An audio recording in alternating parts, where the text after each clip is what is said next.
Tag free Kiwi. Koe nei te kaupapa I whakarewa hia ai I te kura tuarua o Manurewa I te rānei.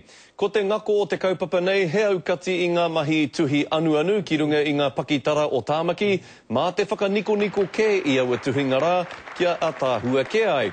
He kaupapa tēnei, kōkiri hia ai e ngā pirihimana me ngā kaunihera o Tāmaki whānui, a e hāngai pūana ki ngā taiohi kura takawainga, kura tuarua.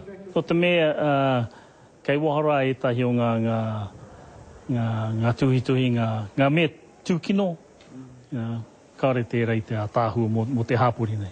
Kaire tātou e mōhio ki te rongoa tika. Engari e tēnei rangi, ko whānui tia haere ngā mahi kia whiwhi ai e nā taurekareka e mahi ana ngā mahi. I'm like a hard-out tagger, and my teacher thought it would be good if I could do one of these, because it might change me, and I pretty much did. Hei roto I te marama nei, ka whakarewa hia ke tēnei kaupapa ki ngā kura takawainga katoa o Tāmaki, me etahi kura tuarua hoki, me te whāinga matua kia huri a Tāmaki I te toi kino, ki te toi ātāhua.